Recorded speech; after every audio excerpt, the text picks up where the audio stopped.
Hello guys, and welcome back to another F1 24 video. It's not a league racing video today, but it's something exciting you want to know. That F1 24 has released its new patch, it's patch 1.7.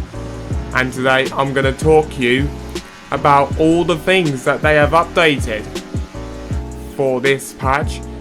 If you haven't missed the beginner's guide league racing video, you should check that out. And I also uploaded the CSS Silverstone video if you want to also go and check that out. And if you want to see more content, please give this channel a subscribe, because we're about to be on the road to 50 subscribers. Let's get into it. Key changes and improvements. First thing they did is fix the rare instance where the game could crash when entering another session after completing a league race.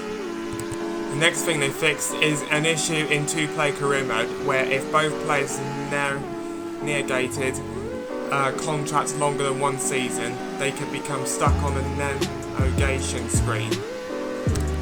Next up is HDR settings will now persist after the game has been rebooted. And they also fixed an issue where trying to use overtake after the player has already reached full deployment and full harvest for the lap would cause the ERS bar to flicker. That means that I think I know why about the ERS issues. And I don't know if that actually is the ERS issue. I find the ERS deployment is a bit fine, but if there's an issue to people, they can just get it fixed. But hopefully it'll still be the same. Like, people still using ERS in qualifying, but we'll see how this update gets on with the ERS thing. Next up, we have corrected the pit lane speed limit at Jeddah to 80 km/h. So that way, if you're entering the pit lane, you will not get a speeding penalty very easily, and that you can go faster to 80 km/h, which is actually pretty good, and you'll not risk a penalty. Next up, they added support also for additional Mozza bases on Xbox when using the Mozza Racing ES steering wheel. So you can now use the Mozza Racing ES steering wheel, and hopefully that will not be an issue. And another thing for key changes and improvements is added support for telemetry on the Turtle Beach Velocity 1 race wheel for Xbox consoles. So you can now also use that wheel as well, and hopefully this will also not be an issue, and I hope you guys will enjoy it. Other changes and fixes. In career modes, AI teammates can now purchase upgrades on the last day of a season if they have enough R&D points. So if you're in a regulation change and you want to get upgrades to develop your car for next season, and you've saved all your resource points or your money, you can now make your car astonishing for next season, like if it's a My Team or driver career mode or even a co-op career mode, which is actually pretty good. Even though I don't do career mode, but it's only for people that enjoy the career mode.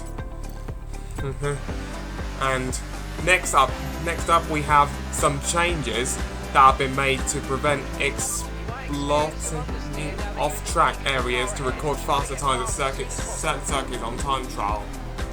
As you see in Silverstone in Japan, people were allowed to get away with cutting the corner in the last corner of Sector 3 to easily get a world record without even invalidating a lap. So the rule is you're no longer allowed to do that, as that glitch has been fixed, as hopefully it will not cause any issues, and hopefully the game will even be improved by a lot.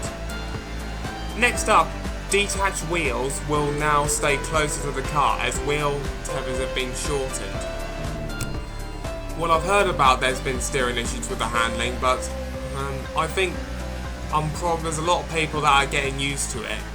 But hopefully this will improve our driving on F1 24, especially if it's career mode, Grand Prix mode, league racing, or even online open lobbies. Next improvement and changes we have is a fixed rare issue in multiplayer races where a player could be disqualified from the race after earning a disqualification on the formation lap. Well, getting disqualified from the race after disqualifying from the formation lap is very harsh. Well, hopefully all leagues can bring back the formation lap, especially like WOR, because they haven't been doing formation laps for kind of a while. So it'd be great to see the formation lap back on League Racing and WOR as well. Next up, AI drivers will no longer celebrate race wins prematurely, potentially causing them to lose the race.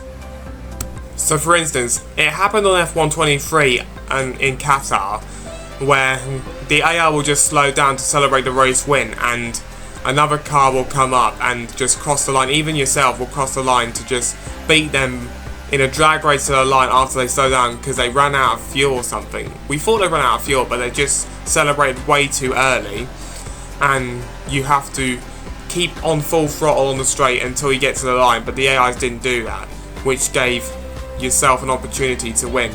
So hopefully they don't do that, even though that'll be a bit harsh, but that you do get the lucky win, but a lot of people enjoy that, I guess. And another thing they changed and even fixed that issue is AI vehicles in F1 World Series and solo events will now use a wider variety of liveries and badges. And for people who love to make their own liveries, you can improve your liveries a lot now, and that'll be you can make your liveries the best as you can by making a wider variety of liveries and badges. Hopefully we'll see some very cool ones, including some very good designs what I can see on YouTube. And another one finally for other changes and fixes is True Fan Achievement Trophy will now correctly unlock when the player has accumulated 10,000 Fanzo points. This is another issue what people have been looking at, and I see everyone wants to get trophies on their F124 account, and that'll be brilliant to see trophies come along when you're winning in F1 World and stuff, and including league races. You don't often win trophies in league races, but some league races you do for winning the championship. But this is another good update what they have done, especially if you earn 10,000 Fanzo points. And another one for the other change and fix they did is the invites and request option have been added to pause the menu in single player session types. So if you're looking to invite someone or you're accepting someone's invite, it is now available, and that will make life very easy, especially if you're practicing for a league race on Grand Prix mode or ever online, but technically on Grand Prix mode or even career mode. You can just accept the invite, or you can invite someone. This is another amazing thing they fixed. And another issue they did is fixed an issue which could prevent a flying lap and return to garage options from being available in single player sessions after previously exiting from a multiplayer session. They fixed another problem where the incorrect qualifying session type would be shown in a multiplayer lobby if the host switched from an F1 to an F2 race. I think that might put an effect on the grid as well, so whoever gets pole in an F1 or an F2. And hopefully this good improvement will work, even though I don't do F2, but sometimes I do a bit of F2 for fun. But I'm just mostly on F1. Anyways, moving on. Fix a rare issue where a player on track could incorrectly receive a blocking penalty when another car was in the pit lane exit and not directly behind him. That also happened on F123 last year. Like, if someone received a blocking penalty, like, they would generally reset the lobby to get that grid penalty removed, because that was just very harsh. Even I got that in FRS Jeddah, and we had to have a lobby restart because of that. This is another issue, and hopefully this problem would immediately stop, because that issue is just getting really ridiculous. But let's hope we'll see what happens. And another issue what they fixed is where the goal of achieve 3 purple sectors during a race weekend can sometimes fail to trigger correctly. So if you're thinking about, if you're like a 10th behind, you still get the purple in the first, the middle, or the last sector. Like, it makes you overthink too much whether you're going to get pole or not. But you still have to do a lot of hard work to get the pole whenever you're in a big lead or not against really competitive drivers. But this is why you shouldn't be looking at your times and your delta. You should always just be looking on the track and getting the right exit and the entry on the corners and prevent spinning out. And anyways, that's all for now, and hopefully this update is going to be an absolute success, and I'll see you next time. And thank you very much for watching, and please give this video a like and a subscribe, and I'm going to see you next video. Goodbye.